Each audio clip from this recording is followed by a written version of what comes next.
Om.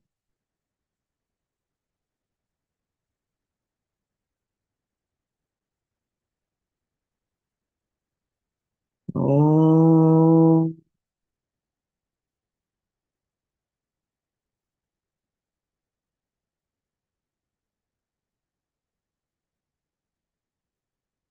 Om.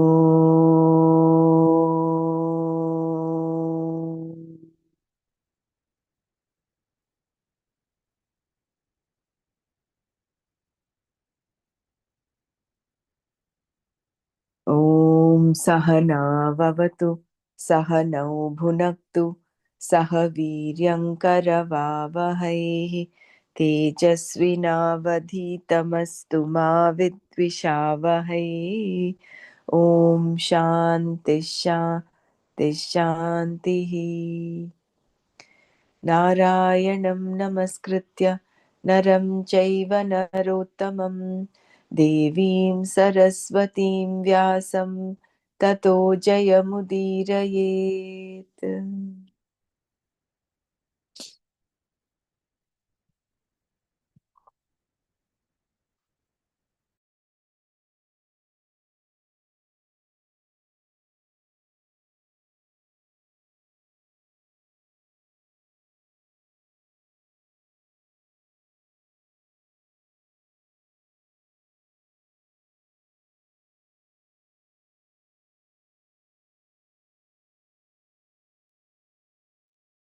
So we saw the ninth verse yesterday. Just quickly run through that.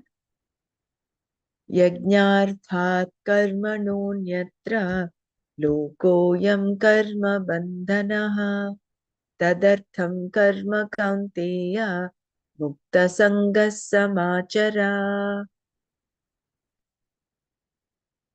Yajnarthat karmanah anyatra.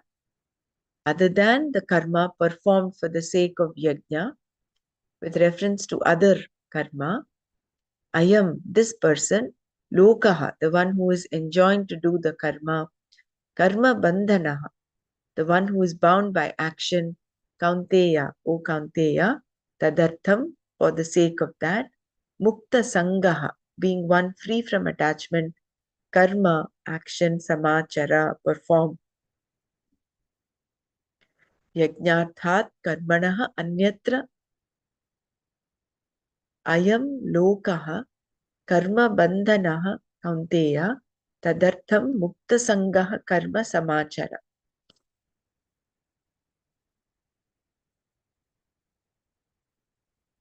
This person who is enjoined to do action is bound by karma other than that performed for the sake of yajna. That is, other than the action performed as an offering to Ishvara. For this reason, O Kaunteya, being one free from attachment, perform action for the sake of that yajna.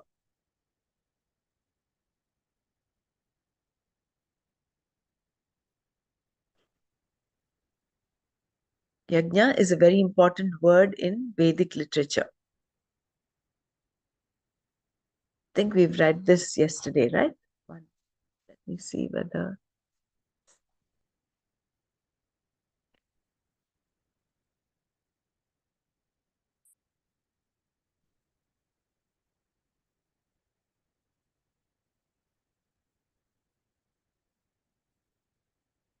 Yeah, I think we'll just run through this one more time and go to the next verse.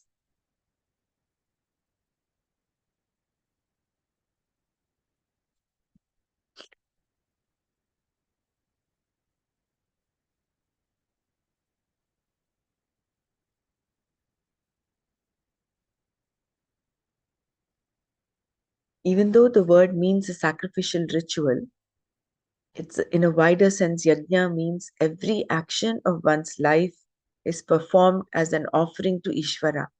In an act of giving, there is a giver, something given, and a recipient. In an offering such as a ritual, one more factor is involved, the place of offering, the altar. Thus, there is the altar of offering, the recipient who is invoked in the offering, and the one who does the offering, and the offering itself.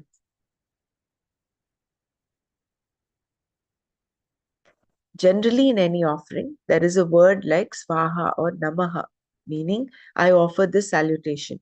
For example, when we say Namah Shivaya, it means unto Lord Shiva, I offer this salutation. And this is an offering. When this expression is repeated over and over again, it becomes a japa yajna. Even the food you eat is an offering, although most people do not think of it as such. If, however, you look upon the digestive system as digestive fire, the food offered into that fire is an offering, and the altar of this offering is the digestive process, prana itself. Therefore, before eating, the food is offered to the Lord in the form of prana.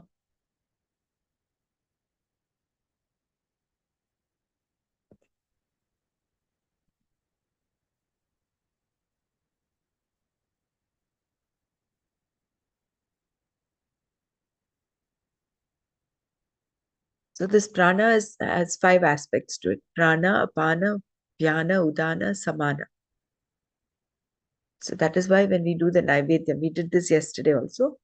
We say pranaya swaha, apanaya swaha. So you're actually offering it as a yajna. So rather than just mechanically saying it, if we can bring in that attitude of a yajna as an offering, whatever we're eating, we're offering it as an offering to the digestive fire within, to the Jataragni. Nothing in the creation is looked upon as something separate from the Lord. The Lord is a conscious being, Chetana. Only in a conscious being does the activity of digestion take place, and the food offered is not separate from the Lord. This is why the 15th chapter of the Gita and the shloka Brahmarpanam are repeated before eating.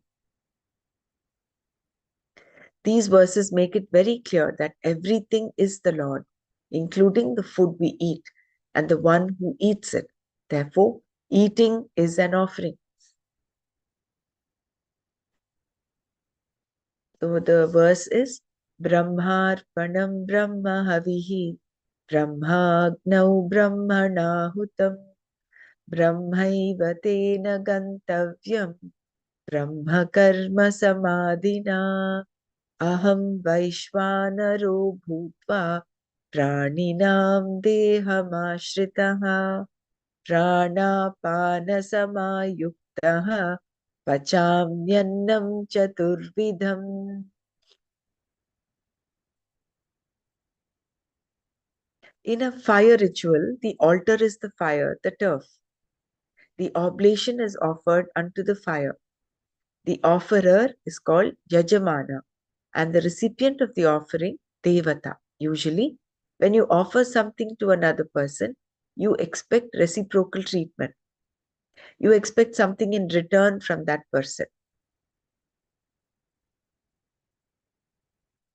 Giving and receiving gifts during the Christmas season is a case in point.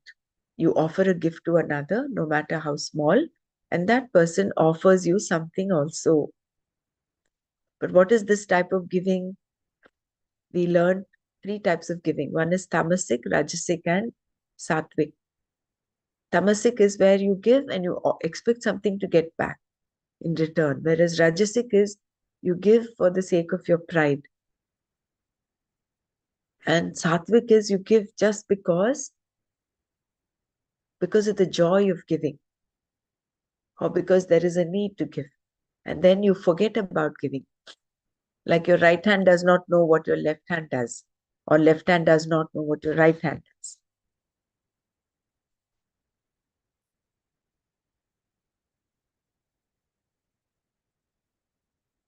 All offerings belong to the Lord alone, because giving gifts at Christmas time is a convention, a beautiful convention.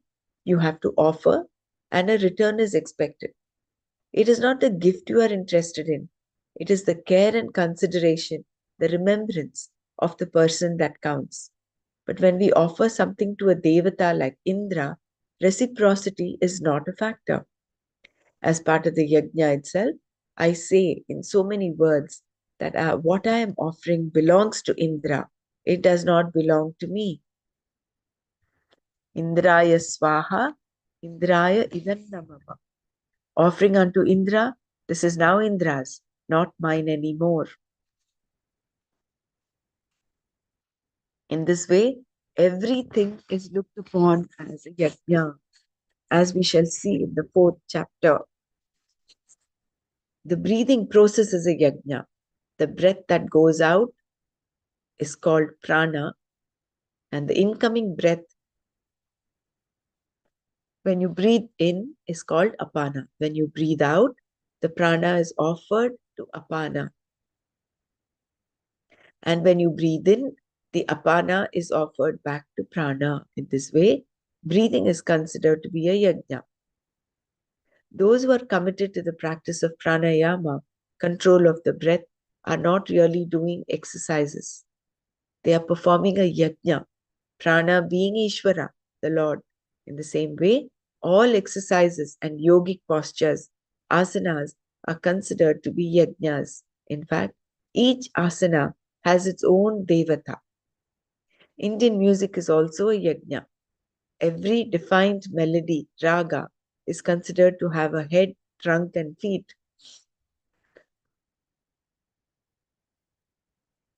Certain Indian paintings depict each raga with the form of a goddess.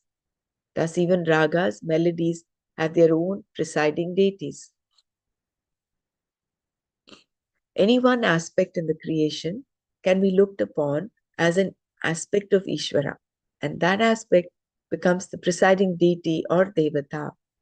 Thus, in any given object, you can invoke the total or an aspect of the total.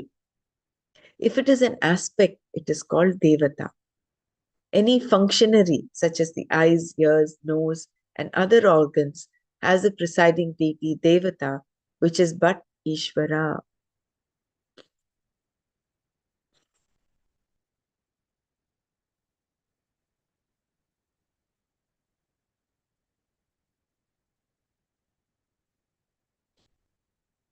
Can you read that raga paragraph again?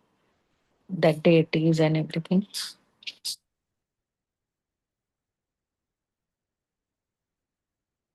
So, those who are committed to the practice of pranayama, control of the breath, are not really doing exercises. They are performing yajna, prana being Ishvara, the Lord. See, everything is yajna. It is like that Brahmarpanam. So the offerer is Brahman, the offering is Brahman, and the altar of offering, that is also Brahman. So here with respect to pranayama, the in-breath is Brahman, your offering, and the out-breath is offered to the in-breath. It's a cyclical thing. And where is the altar? It is happening within the body. So that is also Brahman. So everything is Brahman. Therefore, all exercises and yogic postures are considered to be yajnas. In fact, each asana has its own devata. Indian music is also a yajna. Every defined melody. Every asana has devata. I'm not getting it. Uh, Anything you can explain? Can you explain something about the asana and devata you have come across? Like, see, just imagine Maybe the Surya mudras like Namaskar. that. I think Shiva mudra. So Shiva Brahma. That Brahma is lying down. So that Brahma Vishnu pose like that. Is it like that? Yeah, I think so. Maybe we don't know, like Mm. how we learned yoga. There's no devata that is mentioned, but when you look at Surya Namaskar, when Ah, you look at with the chant, mm. every posture has, Okay. you start Mm. with Om Mm. Mitraya Namaha, Bhaskaraya Namaha, all of that. So there is a mantra for Surya everything. So there's a Namaskar and devata. Surya is a Devta. Yeah. Hmm. No, even every Yeah, yeah, asana of moon Surya Namaskar salutation. Yeah. Hmm. has a mantra. You know that, right? I mean, each of the 12 asanas has a Hmm. mantra to it. Correct. Hmm. So like that, we don't know, we've not learned asana and the devata, but every asana has its devata. Hmm.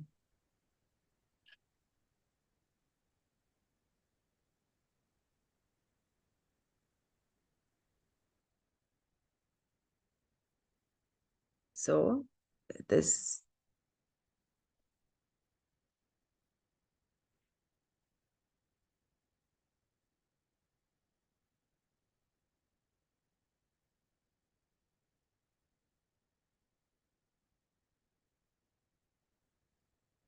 see, it starts off with Surya Namaskar with the mantras Om Mitraya Namaha and then Om Ravaye Namaha. Although they're all related to the sun god, but they're all different aspects. Similarly, although the whole universe, the creation is Brahman, there are different aspects to it. The aspect of Brahman that takes care of obstacles is Ganesha. The aspect of Brahman that showers gifts is Varamahalakshmi. So basically, there are different aspects of the same, of the ultimate divine. So each asana that way has its own devata. Every uh, so every devata stands for one aspect of the Brahman. So therefore, Indian music is also yajna. Every defined melody, raga, is considered to have a head, trunk, and feet.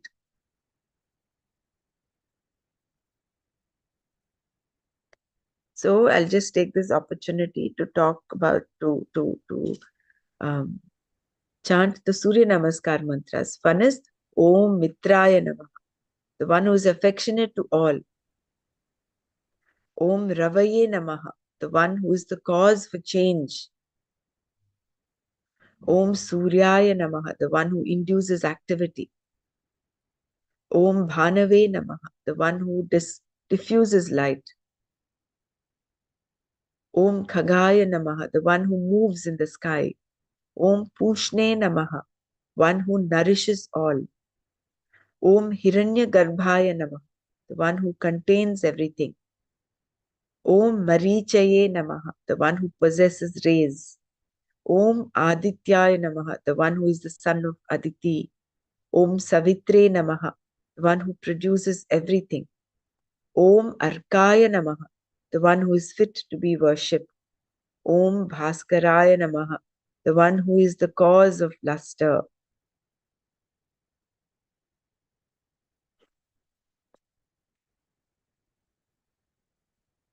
So maybe when you go deeper into yoga, every Arkaya. asana, Arka. Arkaya Oh, is the one who is fit to be worshipped. fit to be worship. Okay.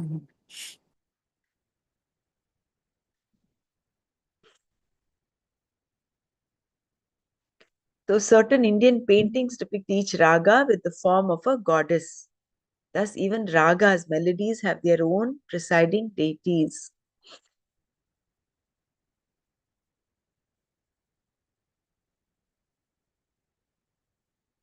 Any one aspect in the creation can be looked upon as an aspect of Ishvara, and that aspect becomes the presiding deity or devata.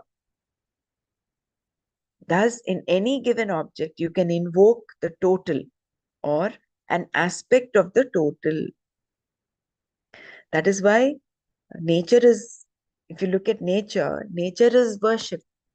You worship water, you worship rivers are worship. You worship the air, you worship trees, you worship the earth. So any one aspect in the creation can be looked upon as an aspect of Ishvara. And that aspect becomes the presiding deity or devata.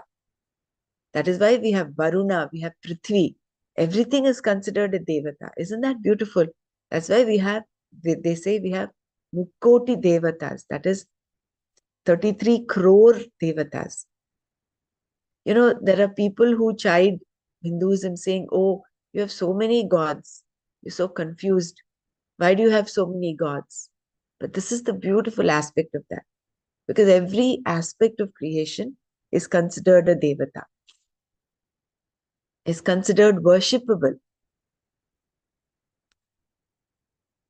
If it is an aspect, it is called devata. Any functionary, such as eyes, ears, nose, and other organs, has a presiding deity, devata, which is but Ishvara. So, isn't that beautiful? You're bringing in the awareness of Ishvara into, you're bringing in the totality in any one object. That is why in Art Excel we teach children, you know, to respect everything, whether it is a living object or a non-living, living thing or a non-living thing. To bring in that aspect of respect.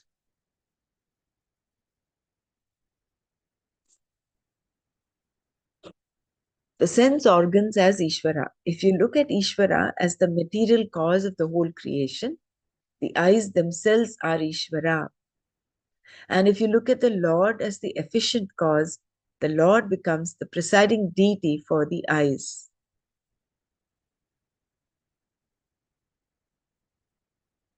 Without this appreciation of Ishvara, this bhakti, there is no karma yoga. This appreciation is the very attitude that is karma yoga. Thus, in fact, thus karma yoga is bhakti yoga. We are told very clearly that there are only two yogas, karma yoga and jnana yoga.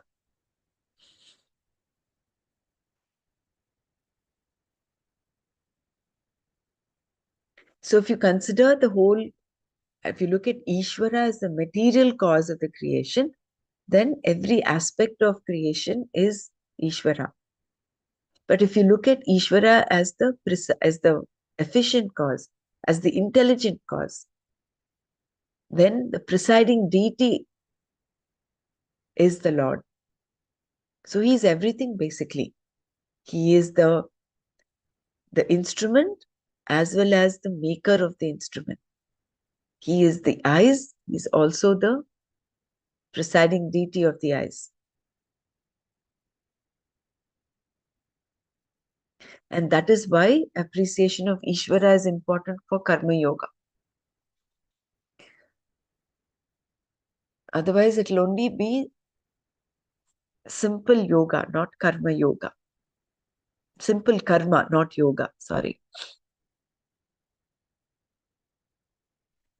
Thus, for the sake of moksha, there are two possible dedicated lifestyles, Jnana Yoga and Karma Yoga. Either one pursues knowledge to the exclusion of all else, or one performs karma with the proper attitude, which implies Ishvara, along with one's pursuit of self-knowledge. So, Jnana Yoga is for sannyasis, and Karma Yoga is for all the others. Bhakti, appreciation of Ishvara, is common to both the sannyasi and the karma yogi. A sannyasi, jnana yogi, is not without devotion. In fact, this person's entire life is dedicated to the appreciation of Ishvara. He or she wants only to understand what Ishvara is. The knowledge being Ishvara, nothing but Ishvara is there. Ishvara is the very pursuit. Thus, a sannyasi is not a non-devotee.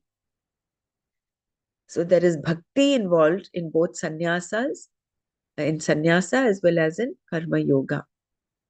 Because two words, jnana yoga and karma yoga, are used, it is commonly thought that there are two separate pursuits, the pursuit of knowledge and the pursuit of karma. This misunderstanding leads to the introduction of a seemingly third pursuit, the pursuit of bhakti. But how can this be? Suppose a sannyasi is one who renounces all action. Karma yogi is one who performs all action. And then there is a third person, a bhakti yogi. Does the bhakti yogi not perform karma? And if not, what will he or she do for bhakti? To worship Ishvara, certain rituals have to be performed.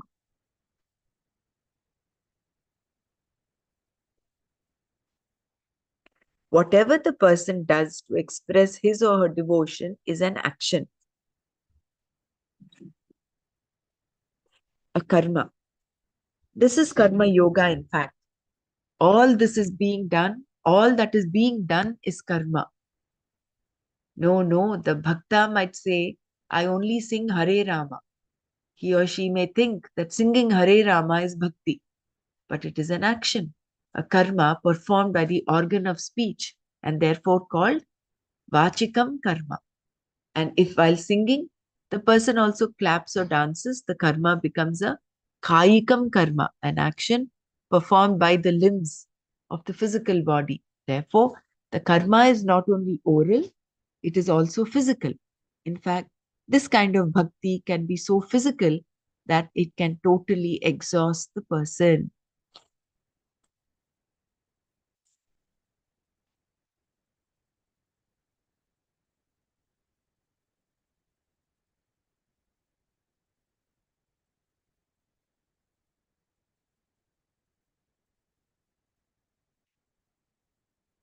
So basically, there are only two yogas. One is Jnana Yoga and the other is Karma Yoga. Like how Krishna says, Lokesmin vividha nishta pura prokta maya nagha.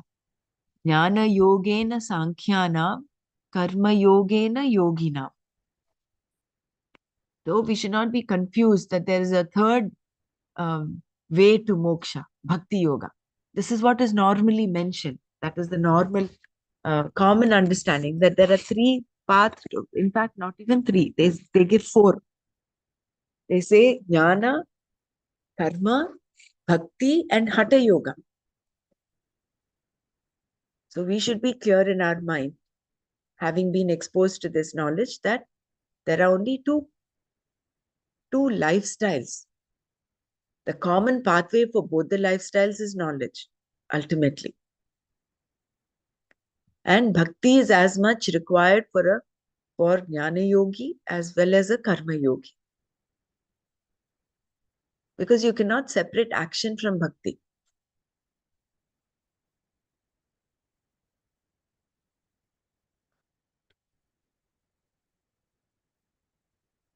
Bhakti is the aspect where you recognize Ishvara. And that recognition of Ishvara is there for both a jnana yogi as well as a karma yogi. Bhakti yoga is karma yoga. Bhakti is the recognition of Ishvara, and any karma done for the sake of recognizing Ishvara is yoga. Even if you meditate mentally, it is bhakti because the Lord is involved. It is also a karma because you are doing it with your will. Any action that comes of your will and is invoking someone is a yajna, a karma. Therefore, the expression bhakti yoga is to be taken as karma yoga, bhakti being a constant element.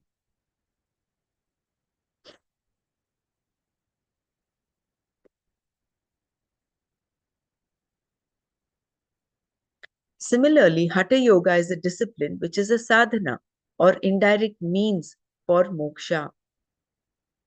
Any discipline is either for antahkarana shuddhi, purification of your mind, or for the integration and coordination of the physical body. Because there are a number of disturbances and many kinds of deficiencies possible in a person, various disciplines can be helpful. Any discipline is yoga if the purpose is very clear. If not, it can be a problem. Even karate can be yoga as long as it is not done to make you feel invincible. The purpose is not to kick someone, but to gain a certain degree of fitness and coordination. When there is commitment to Ishvara, everything becomes yoga, a means. There is no discipline or activity that we can say is not yoga if the Lord is involved. In the fourth chapter, we will see how many types of activities there are, and that with these, everything is covered. Who is doing it? The person's attitude, the purpose for which an activity is being done. All these make any activity a sadhana, a yoga. It is important to understand then that although yoga has been divided into many different types, the Shastra makes it clear that there are only two, in fact, Karma Yoga and Jnana Yoga.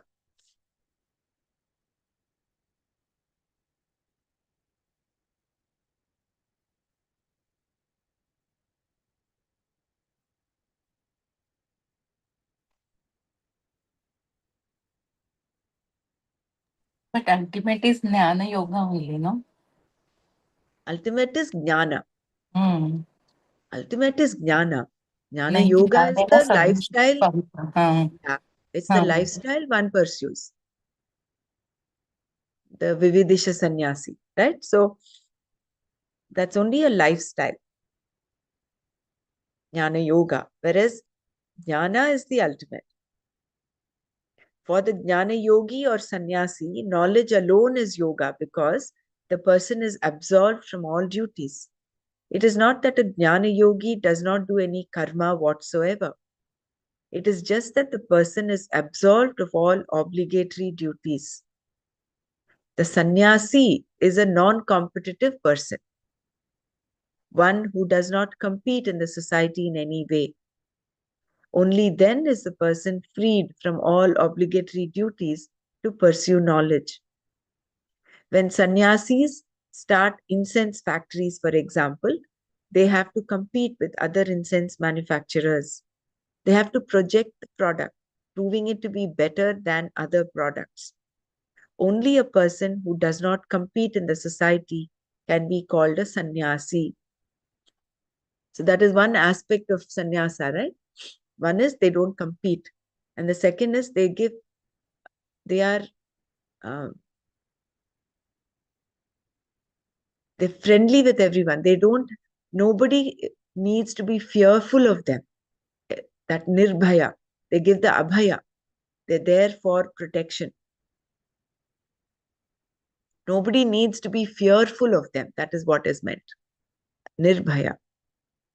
And of course, they're absolved of all their duties, obligatory duties. Thus, there are only two yogas, and bhakti is common to both of them. All karmas become yoga if they are done keeping Ishvara in view. A yajna is any karma which is done for the sake of Ishvara.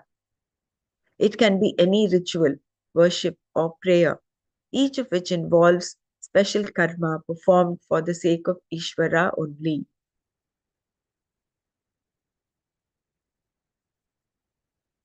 Bringing up a child is also a yajna and is an example of an indirect offering to Ishvara. I am here in this creation and the child is in my keeping. The child has been given to me as prasada and is to be brought up by me. This is a proper attitude and is therefore karma yoga. Ishvara is recognized and the order involved is seen to be Ishvara.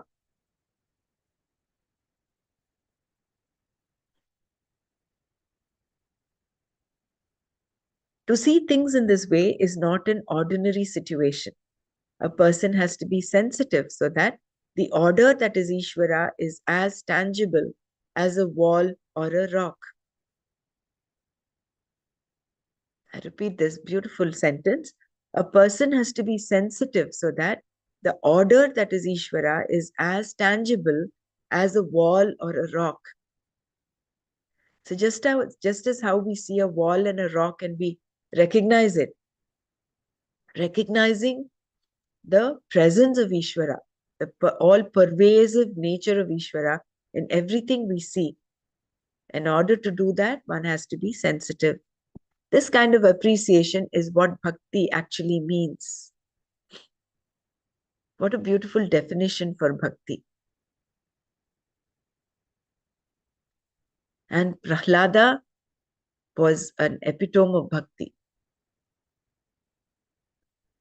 No wonder, in spite of the number of um, ways in which his father tends to kill him, he comes out unscathed.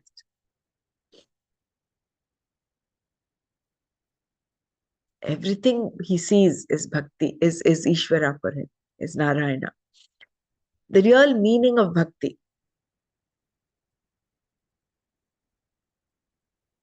So therefore he saw even in his father who was so cruel to him, he saw none other than Narayana.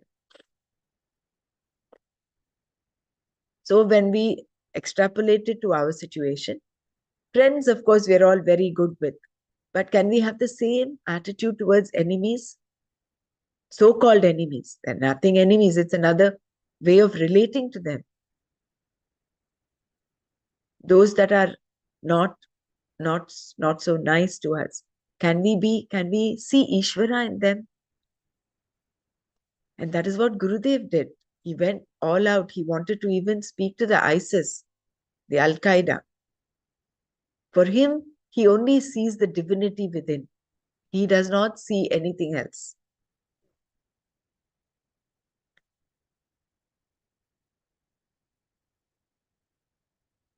So when we look at people from this aspect, from this angle, who is there? There is only love.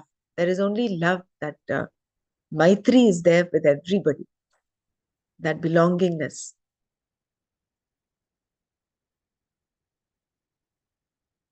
And we start off our courses with I belong to you. It's such a beautiful, uplifting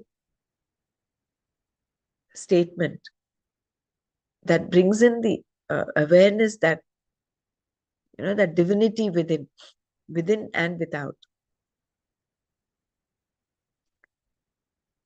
So a person has to be sensitive so that the order that is Ishvara is as tangible as a wall or a rock. This kind of appreciation is what bhakti actually means.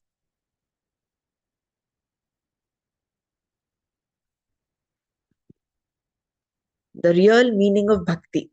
Bhakti is not just chanting, although chanting is also bhakti. It is the appreciation of Ishvara and the order. This appreciation is what makes you sensitive and gives meaning to your life.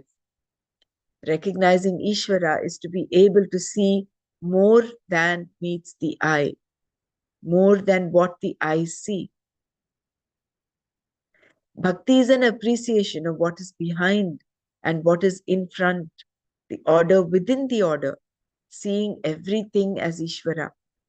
And this is also exactly what is meant by Karma Yoga.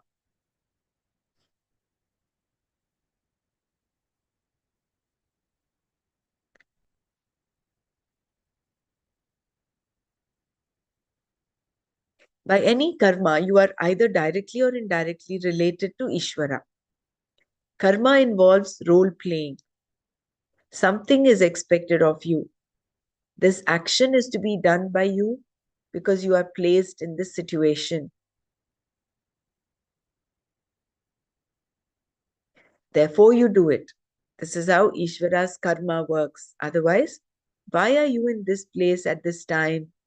Why are you not elsewhere? There is a meaning here.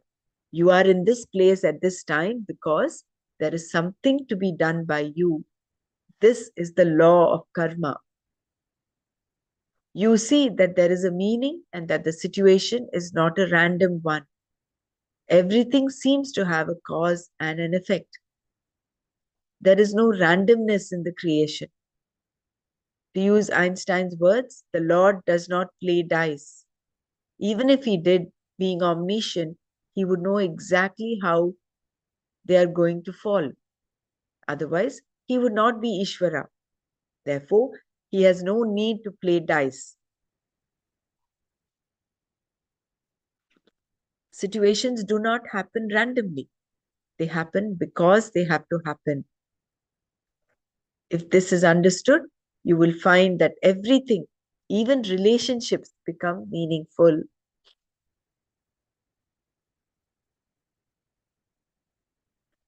To worship the Lord by doing what is to be done by you definitely requires that you see more than the eyes can see. You have to appreciate what is beyond the hands that perform the action, not merely the desire, but what is behind the desire. You should appreciate that the desire itself is born of Ishvara. This kind of appreciation is bhakti. In this way, the performer of action worships the Lord indirectly.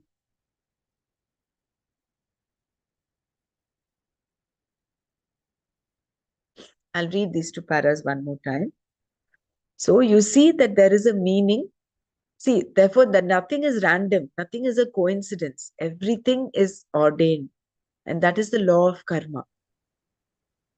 Would you mind reading the earlier paragraph also? Yeah, I will read that as well. So I'll read the whole thing. The real meaning of bhakti. Bhakti is not just chanting, although chanting is also bhakti. It is the appreciation of Ishvara and the order. This appreciation is what makes you sensitive and gives meaning to your life. Recognizing Ishvara is to be able to see more than meets the eye, more than what the eyes see. Bhakti is an appreciation of what is behind and what is in front, the order within the order, seeing everything as Ishvara. And this is also exactly what is meant by Karma Yoga.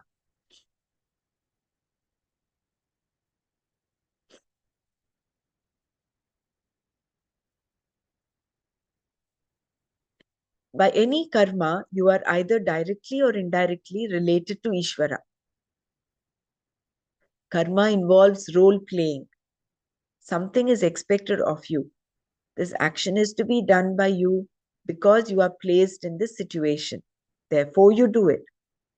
This is how Ishvara's karma works. Otherwise, why are you in this place at this time? Why are you not elsewhere? There is a meaning here. You are in this place at this time because there is something to be done by you. This is the law of karma.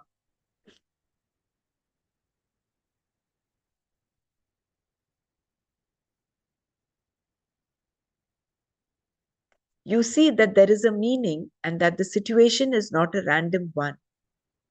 Everything seems to have a cause and an effect. There is no randomness in the creation.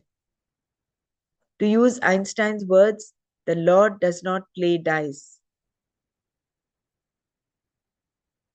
Even if he did, being omniscient, he would know exactly how they are going to fall.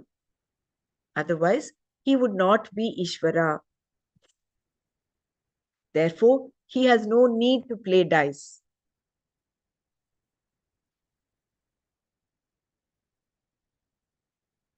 Situations do not happen randomly. They happen because they have to happen. If this is understood, you will find that everything, even relationships, becomes meaningful.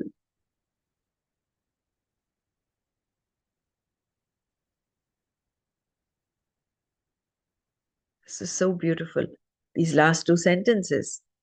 So if we can recognize that there is nothing random, that everything is how it is the law of karma, then whatever we're going through in life, whether it is pleasurable or painful,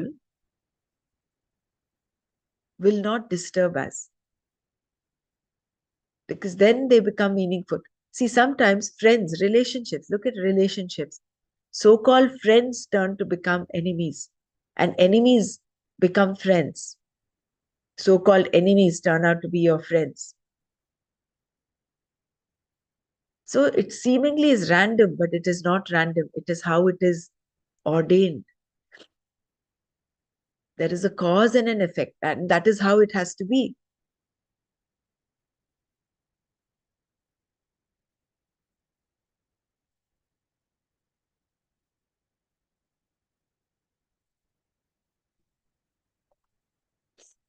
And Ishvara does not have to play dice. That is how the creation is. Once the creation is set into motion, nothing is random. It is, of course, in a constant state of flux, but everything has a cause and effect relationship. To worship the Lord by doing what is to be done by you definitely requires that you see more than the eyes can see. You have to appreciate what is beyond the hands that perform the action, not merely the desire, but what is behind the desire. You should appreciate that the desire itself is born of Ishvara. This kind of appreciation is bhakti. In this way, the performer of action worships the Lord indirectly. I'll read this para again. To worship the Lord by doing what is to be done by you definitely requires that you see more than the eyes can see. You have to appreciate what is beyond the hands that perform the action, not merely the desire, but what is behind the desire. You should appreciate that the desire itself is born of Ishvara.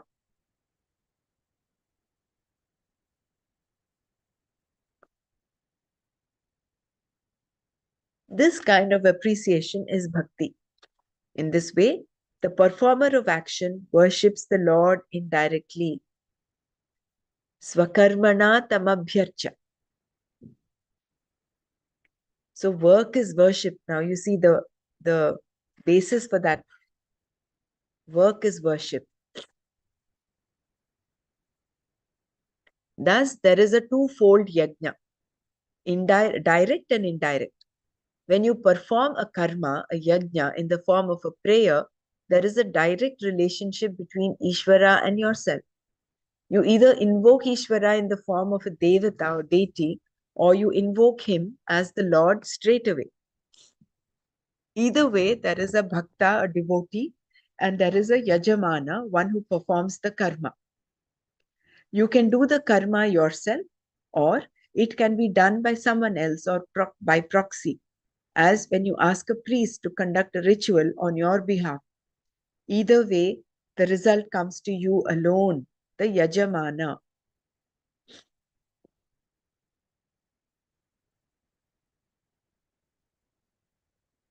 So you have direct yajna as well as indirect yajna.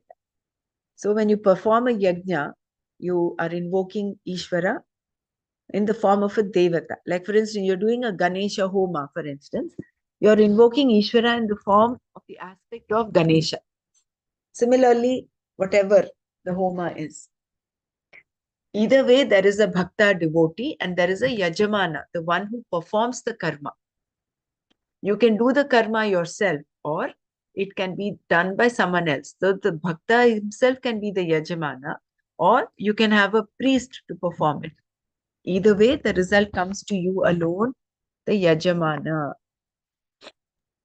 Sorry, I missed the point over here between the Ishvara and invoke Ishvara in the form of Devata, or you invoke him as a Lord straight away. Can you? I just missed. I think you explained this, right? Lord straight away is like you see the uh, see Brahman. just Brahman, exactly. There is not you're not subclassifying his. Mm. You're seeing the total, sum total, that Yeah, oneness. even yesterday there was a mention of this Ishvara himself or the aspect of Ishvara, and those Yeah, are devatas, right? right, Something right. like that. I just Correct, wanted to, yeah. correct. It is like the sun and the rays of the sun. Directly you're invoking the sun, which is Ishvara, or the rays of the sun. Each individual ray is an aspect of the of of the brilliance of the sun. So either you uh, invoke that each individual ray or you directly invoke the sun.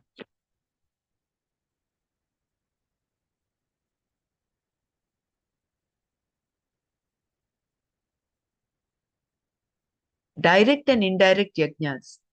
Karma that invokes a devata or Ishvara directly becomes a direct yajna. Any other karma done with an awareness of Ishvara becomes an indirect yajna. Because the yajna, direct or indirect, is done for the sake of Ishvara, Ishvara is also called yajna. I repeat this one. Karma that invokes a devata or Ishvara directly becomes a direct yajna. Any other karma done with an awareness of Ishvara becomes an indirect yajna. Because the yajna, direct or indirect, is done for the sake of Ishvara, Ishvara is also called yajna. We should understand that what we're talking of is for a mumukshu. The two lifestyles, sannyasa, karma, yoga, is for a mumukshu. So therefore, Ishvara is also called, because you're doing it for the sake of Ishvara, Ishvara is also called yajna. This section of the Gita provides a Excuse beautiful... me. Done with the awareness of Ishvara, what does that mean? Meaning it's You see Ishvara there in that creation, in that aspect. You're seeing that divinity, you're seeing that totality, that oneness in every aspect of creation. Like, for instance, you're doing any karma done with an awareness of Ishvara. See, like earlier Swamiji gave the example of bringing up a child. See, you can bring up a child very mechanically without recognizing Ishvara, but you can do it with an awareness of Ishvara. You see Ishvara in the child.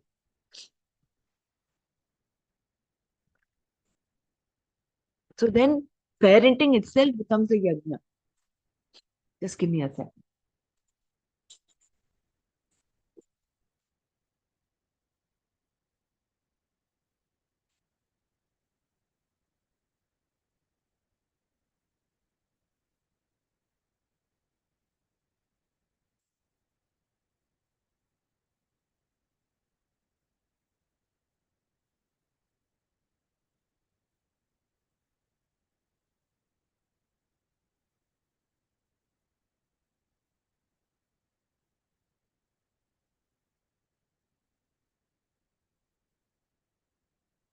Sorry.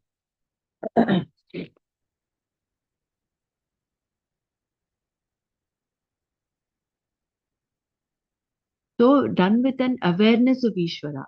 That is, um, you are bringing into your awareness. You're not just seeing, say, for instance, a person. You're not seeing the person as a person. You're seeing that divinity within. You're recognizing Ishvara in him. That is what Gurudev says, no? When he meets with the prisoners and all of them, he says, I see only divinity. That is recognizing awareness, recognizing Ishvara. So this section of is that okay, Rinal? yeah, I get it. So this the first one, the direct yajna is the process of doing yajna, invoking the devatas, and the Yeah, other one is doing it without the rituals, but correct, yeah, seeing Ishvara everywhere. Yeah, correct. thank you. Thanks. And because either way, either your direct yajna or the indirect yajna is done for the sake of Ishvara. Again, we should understand, therefore, that all of this is for a mumukshu. It is also called, Ishvara himself is called yajna. This section of the Gita provides a beautiful description of bhakti that converts karma into yoga. Everything can be seen here: the order, the ecology, and so on. At every level, there is an ecology: the ecology of thought, the ecology of karma, the ecology of action. Ecology is an excellent word, having brought into light a certain understanding that did not exist previously. Ecology is now a commonly used word because there is necessity for it. Pollution now being a recognized problem.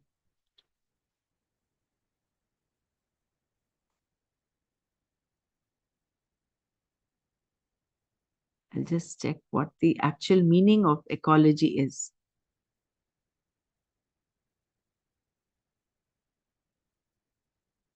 The meaning of ecology, dictionary meaning of ecology, is the branch of biology that deals with the relations of organisms to one another and to their physical surroundings.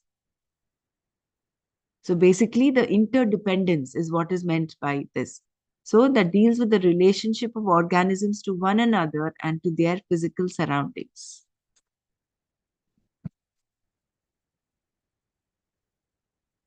The order, the ecology, and so on. At every level, there is an ecology. The ecology of thought, the ecology of karma, the ecology of action. Ecology is an excellent word, having brought into light a certain understanding that did not exist previously. Ecology is now a commonly used word because there is necessity for it. Pollution now being a recognized problem.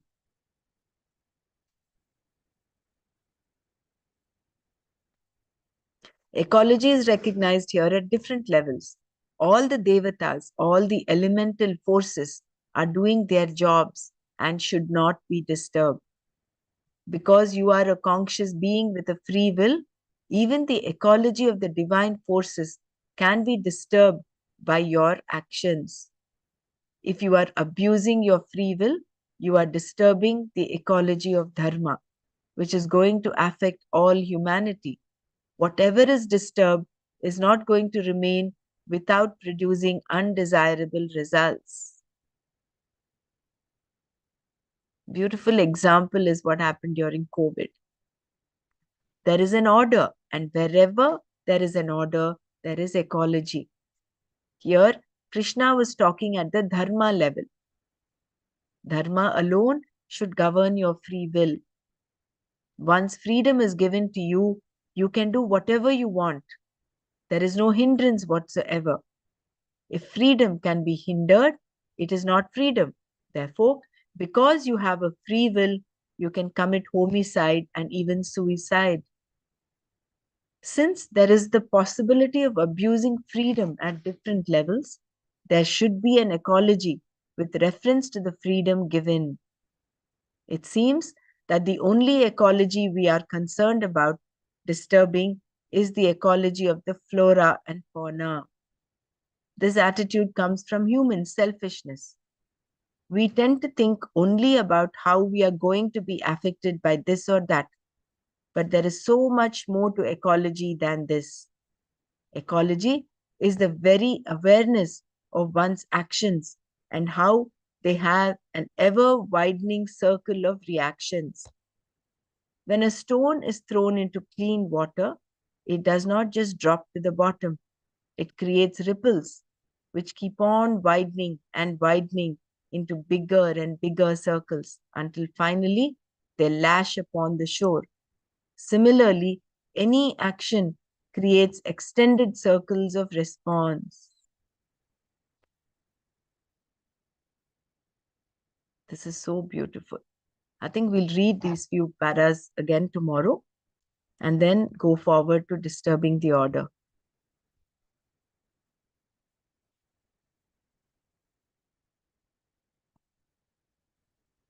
Yeah, there is more to this verse. So let's just share our understanding.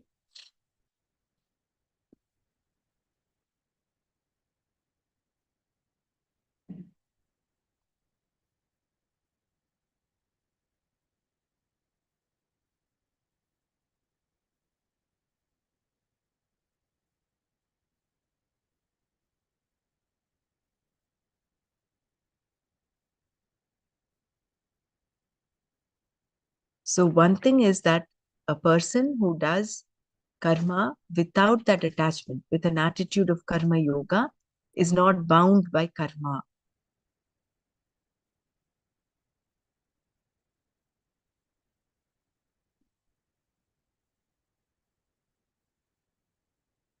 And what is bhakti? Bhakti is nothing but recognizing Ishvara in everything, in all of creation.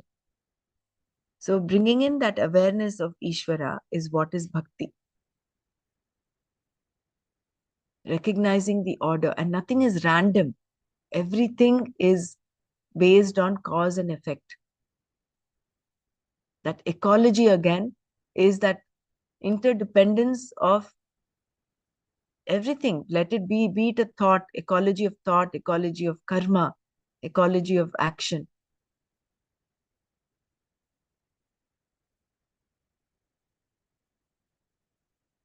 So every action we do will have its ripple effects. That is why Krishna said, he says, I don't need to do any of this, but I continue to do. Gurudev does not need to do all the yajnas and the homas and the rudra pujas, but he continues to do, because that has a ripple effect.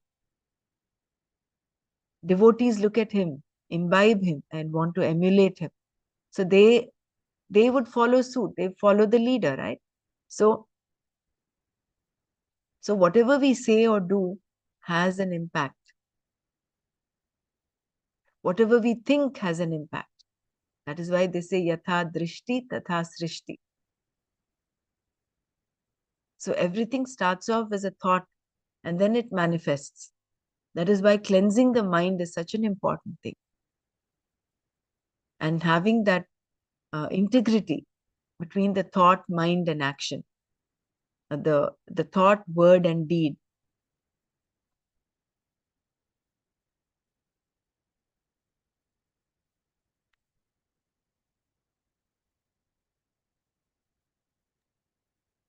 And even the free will, what we say, is within the boundaries of Dharma.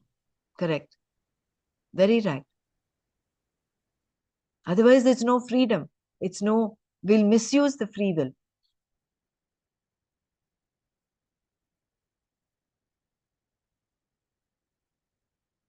See, they're all doing their duties. All the devatas, the elemental forces, all the panchamahabhutas, they're doing their jobs and should not be disturbed. Because you're a conscious being with a free will, even the ecology of the divine forces can be disturbed by your actions. Smoking, for instance, what are you doing? A smoker is polluting Vayu. Of course, I've taken an extreme example. Much, not that we are not, polluting. Having negative thoughts, you're polluting the ecology of thought, ecology at the thought level. Thinking ill of others, wishing ill of others, all those negative thoughts. That is why Gurudev once says, he says, there will come a time when you will be fined for being depressed because you are polluting the environment, because of your depression, because of your sadness.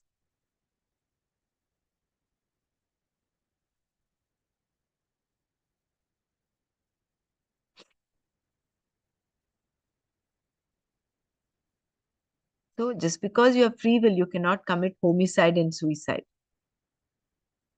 There is an ecology for that. There is an order.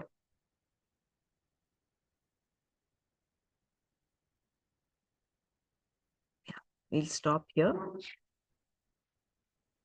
Om Loka Samasta Sukhino Bhavantu.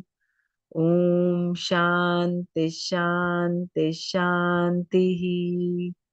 Om Tat Sat Shri Krishna Arpanamastu. Jai Gurudev.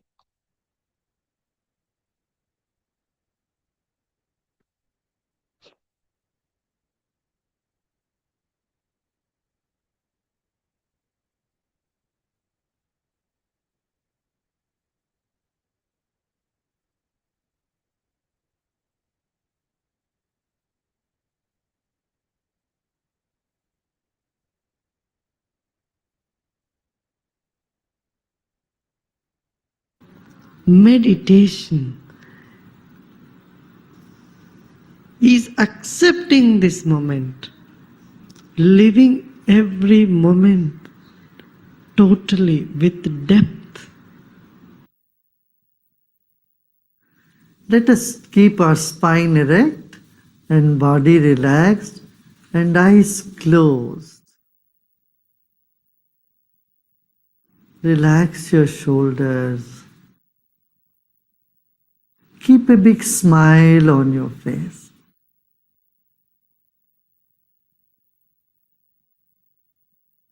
You're sitting like the statue of Buddha, very serene and with a serene smile on your face. Relax your body.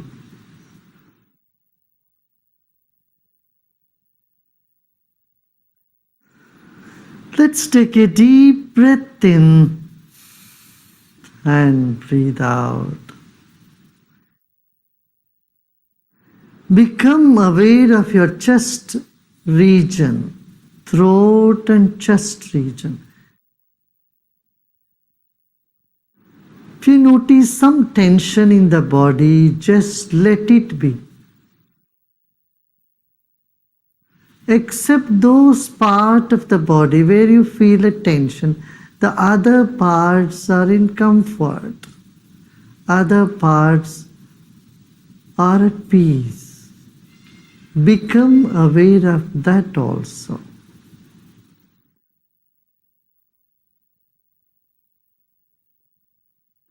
There are many good things about you and inside of you. Acknowledge them.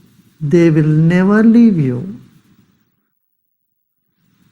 And the negative aspect you may see in you is never going to stay with you forever. They are all guests for some time. Let them be. Sit with the total acceptance of yourself the way you are at this very moment. Total acceptance of what is now here. Lead us to deeper meditation.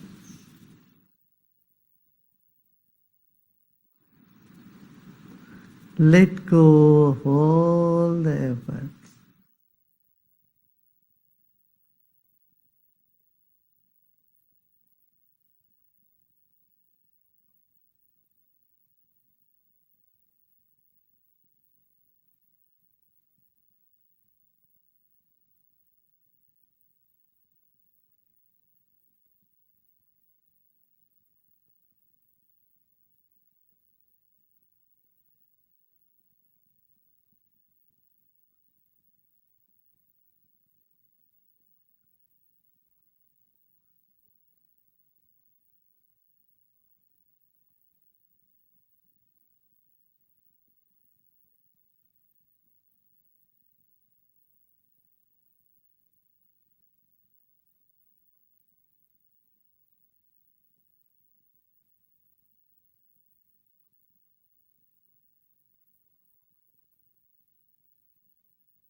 Om Shanti Shanti Shanti.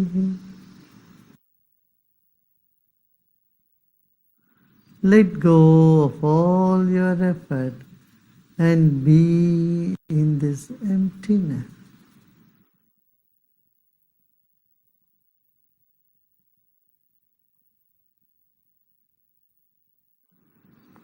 And slowly and gradually become aware of body and surroundings. And you may gently open your eyes.